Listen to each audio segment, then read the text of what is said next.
আসসালামু আলাইকুম। আশা করি সবাই ভালো আছেন। আবারও আপনাদের মাঝে অনেক সুন্দর একটি ব্লগ ভিডিও নিয়ে আসলাম। আজকের ব্লগ ভিডিওটা হলো, আপনারা দেখতেই পাচ্ছেন একটা আমরা ওষুধি গাছের সামনে দাঁড়িয়ে আছি। তো এটি মূলত গাছটির নাম হলো ব্যান্টা গাছ। তো গাছগুলার বীজ দেখতে পারতেছেন আপনারা, তো আমি আপনাদেরকে কাছ থেকে দেখাইতেছি। তো এই বীজগুলার থেকে কিন্তু মূলত এক জাতীয় তেল কিন্তু বানানো যায়। তো আপনারা তো দেখতেই পারতেছেন এই কালো কালো একটা ছোট বীজ, এটিকে মূলত ব্যান্টার বীজ বলা হয়। তো আপনারা দেখতেই পারতেছেন প্রত্যেকটা গাছের কিন্তু ডোগাতে কিন্তু এই বীজগুলা রয়েছে।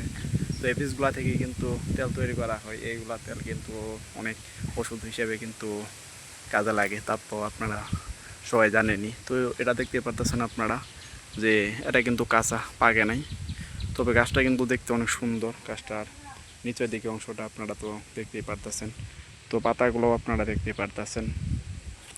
তো আপনারা দেখতেই পারতেছেন উপরের দিকে অনেকগুলা কিন্তু ব্যান্ডটা কিন্তু অলরেডি পেকে আছে, তা তো আপনারা নিজেরা দেখতেই পারতেছেন।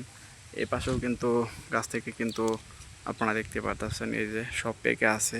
তো এইগুলা কিন্তু সংরক্ষণ করে কিন্তু মেশিনের সাহায্যে কিন্তু ভাঙায় কিন্তু তেল বানানো হয়।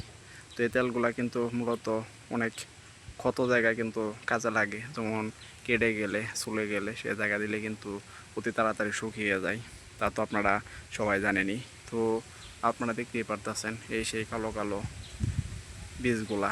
তো আপনারা এতক্ষণ পর্যন্ত যারা আমার ব্লগ চ্যানেলে ব্লগ ভিডিও দেখলেন, তারা অবশ্যই আমার চ্যানেলটি সাবস্ক্রাইব করে দেবেন, শেয়ার করে দেবেন। তো আবারও আপনাদের মাঝে দেখা হচ্ছে পরবর্তী কোনো ব্লগ ভিডিও নিয়ে। সবাই ভালো থাকবেন, সুস্থ থাকবেন।